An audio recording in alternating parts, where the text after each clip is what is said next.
Alhamdulillahirabbil alamin. Wassalatu wassalamu ala asrofil anbiya'i wal mursalin wa ala alihi wa sahbihi ajma'in. Asyhadu an la ilaha illallah wahdahu la syarikalah wa asyhadu anna Muhammadan abduhu wa rasuluh. Amma ba'd. Ahlan wa sahlan. Bertemu dengan channel kami Anue Spasi Gerah.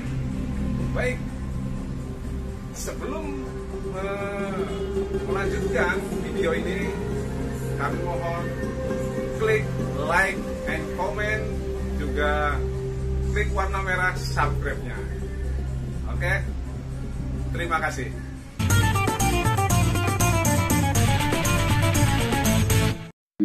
Paling pemalu, suatu hari ditanya oleh seseorang, tadhkurul jannata wan nar wa la tabki, falima tabki min hadha. Wahai Utsman, engkau kalau mengingat surga, mengingat neraka tidak pernah menangis, tapi kenapa engkau menangis pada saat mengingat kuburan? Artinya mengingat alam kubur. Lalu Sayyidina Utsman menjawab, Nabi Shallallahu Alaihi Wasallam menyatakan kuburan itu adalah awal manazil fil akhirah. Ini persinggahan pertama di akhirat. Kalau seseorang itu naja minhu, selamat dari kuburan ini, maka di kemudian hari dan seterusnya dia akan selamat. Tapi kalau tidak selamat, maka selamanya dia tidak akan pernah selamat. Jadi Sayyidina Utsman itu kalau mengingat kematian, yang membuat dia menangis itu adalah bagaimana hidup di alam kubur atau di alam barzakh nanti. Sebab ini yang paling menentukan bagaimana sih kehidupan di kuburan atau di alam barzakh itu. Al-Barra ibnul Azib radhiyallahu an itu pernah menceritakan dalam hadis yang panjang. Suatu hari, dan ini ada di dalam kitab Al-Mustadrak li Imam Ahmad. Suatu hari ketika kami akan memakamkan seorang penduduk ya dari Ansor di Baqi. Begitu sampai di Baqi, ternyata kuburan belum selesai digali, dan aku melihat atau kami melihat Rasulullah duduk ya menghadap kiblat, dan kami pun duduk semua, duduk dengan kondisi tertunduk seolah-olah di atas kepala kami itu ada burung gagak katanya. Artinya ada burung gagak itu menunjukkan kita betul-betul tegang saat itu. Nah kemudian kami melihat Rasulullah memainkan ya satu batang dahan gitu, artinya batang dahan ini satu batang pohon itu dipermainkan. Lalu kemudian beliau menghadap kami dan menancapkan dahan tersebut, dan beliau meminta kepada kami, mohonlah kalian kepada Allah dari siksa kubur. Beliau ucapkan itu 3 kali. Lalu kemudian ya beliau menceritakan tentang keadaan alam kubur tersebut. Seorang mukmin ketika dia sudah tidak lagi memerlukan dunia dan yang ia harapkan hanyalah rahmat dan ampunan akhirat, maka turunlah malaikat-malaikat dari langit bercahaya bagaikan sinar matahari. Lalu malaikat-malaikat ini duduk di sekitar mukmin ini. Tidak lama kemudian datanglah malaikat maut.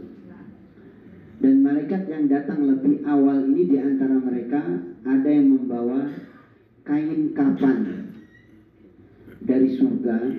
Kemudian wanginya jangan ditanya. Jadi wanginya itu bagaikan apa? Wangi yang paling wangi di muka bumi ini.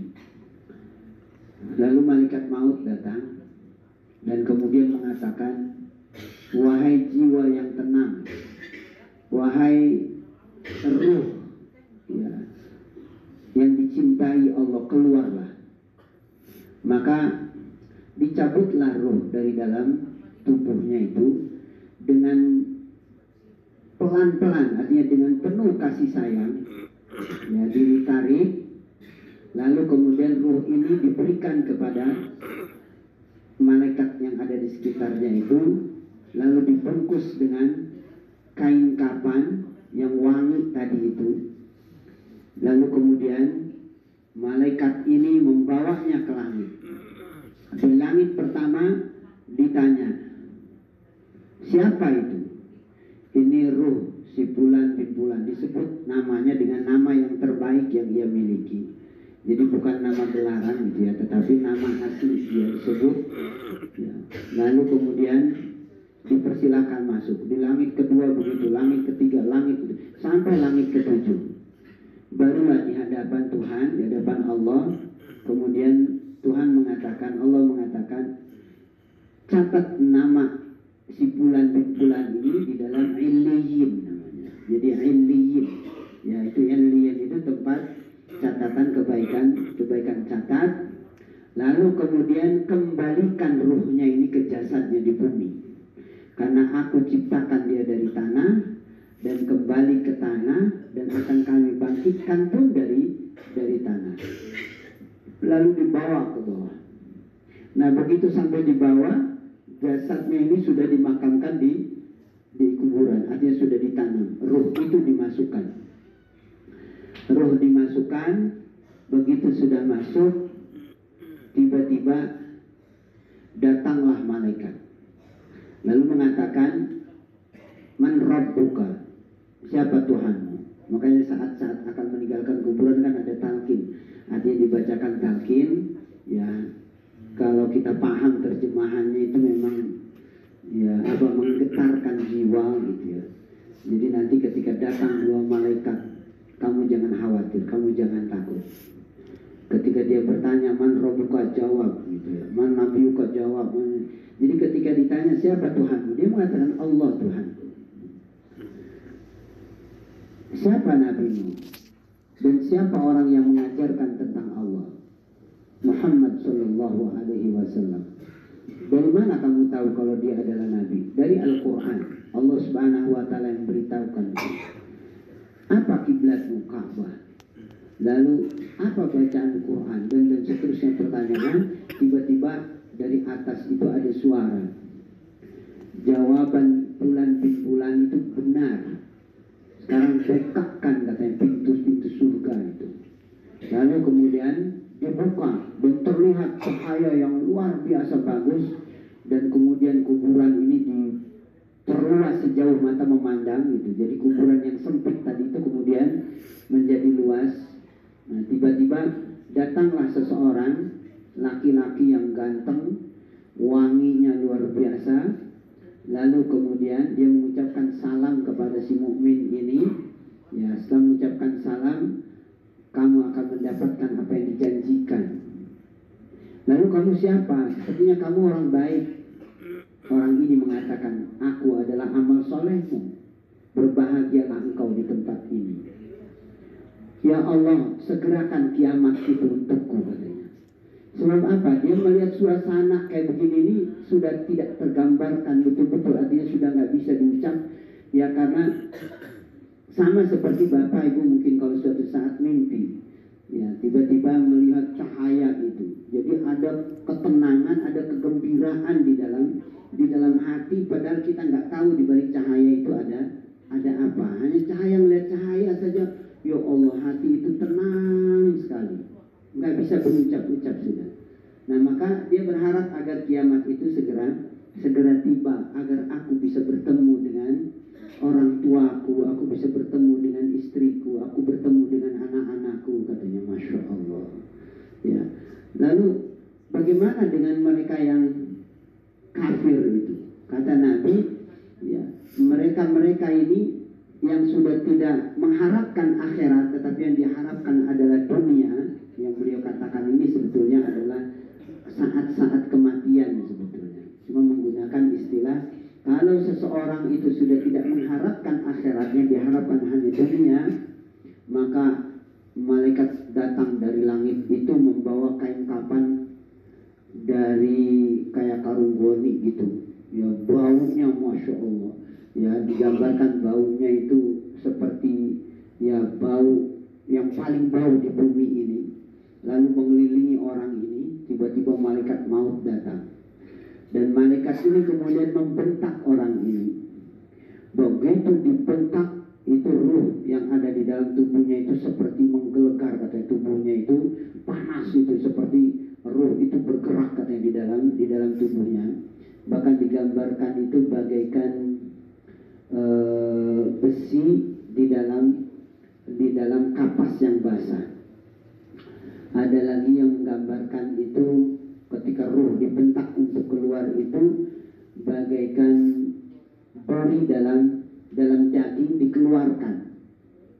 Ada lagi yang menggambarkan bagaikan seseorang yang dioperasi, nggak disuntik dulu, nggak dibius dulu, itu langsung keluar dan kelihatan sepertinya dia itu menahan sakit yang luar biasa. Ya maka terlihat dari mukanya itu mangap, teriak kayak melotot gitu. Ya karena memang sakitnya luar biasa ketika ruh itu dicabut dari jasadnya. Lalu ruh itu diberikan kepada malaikat, dibungkus dengan kain kapan yang bau tadi itu. Langsung dibawa ke langit. Di langit pertama ditanya, siapa ini? Orang hina ini, katanya gitu. Baunya aja sudah menyengat kemana-mana. Terus malaikat ini mengatakan, si Fulan bin Fulan, enggak akan saya bukakan untuk orang kayak begini. Nah maka di dalam surat Al-A'raf ayat 40 itu ada kalimat la tuftahu lahum abwabus sama wa la yadkhuluna al-jannata hatta yalijal jamal fi sammil khiyam. Jadi pintu-pintu surga atau pintu-pintu langit ya, abwabus sama, tidak ada yang terbuka untuknya dan dia nggak akan masuk surga. La yadkhuluna al-jannah, sehingga sampai saat onta itu masuk ke lubang jarum. Onta itu besar, jarum kan kecil sekali. Ya, itu kan hal yang mustahil katanya. Jadi kalau onta ini sudah masuk lubang jarum, baru dia masuk katanya. Nah kemudian tiba-tiba datang suara dari langit itu, ya, dan suara ini mengatakan, sudah lemparkan dia, masukkan dia ke jasadnya. Maka ada di dalam surat Al-Hajj ayat 31. Ya di Al-Hajj ayat 31 itu ada gambaran tentang ruh yang ditolak ini. Ya, adapun orang-orang ya kafir itu faka'an nama kharra minas sama fatahtafuhu tayr au tahwi bihir ruh fi makanin sahih. Dalam surat Al-Hajj ayat 31. Jadi orang-orang kafir itu, jadi ketika ruhnya ini dibawa ke langit, itu ditolak seperti kharra minas sama, ya seperti terbang dari langit, fatahtafuhu at-tayru, disamber oleh burung, atau tahwi bihirri, atau dihempas angin di tempat yang jauh, di makanin sahih. Jadi langsung diterbangkan, dilempar, jadi tidak dihantar oleh malaikat lagi, tapi ruhnya itu langsung dilempar, kemudian mencari jasadnya. Jadi ketika masuk ke dalam jasadnya, malaikat ini datang. Lalu kemudian malaikat ini bertanya, siapa Tuhanmu? Melongo dia. Bahasa kerennya itu pelanga pelongo gitu. Jadi siapa Tuhanmu? Hah? Tuhan, gak ada yang gitu. Ya kan bikin kesel yang nanya itu. Mau ditanya Tuhan, malah jawabannya pelanga pelongo. Siapa nabimu? Hah? Saya nggak tahu itu katanya. Ya. Lalu apa kitabmu? Melongo juga nggak tahu. Apa kiblatmu? Lah malah tambah parah. Ya. Jadi pas lagi pelanga pelongo itu tiba-tiba ada suara. Si Fulan bin Fulan itu pembohong itu, dia pendusta itu. Ya. Maka kemudian Allah memerintahkan kepada malaikat itu, buka itu pintu neraka itu.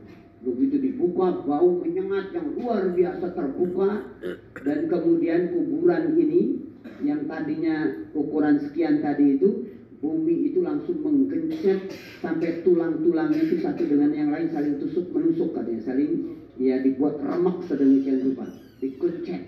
Begitu sudah digencet, baru kemudian dilepas, tiba-tiba datang seseorang dengan muka yang buruk, dengan bau yang sangat menyengat.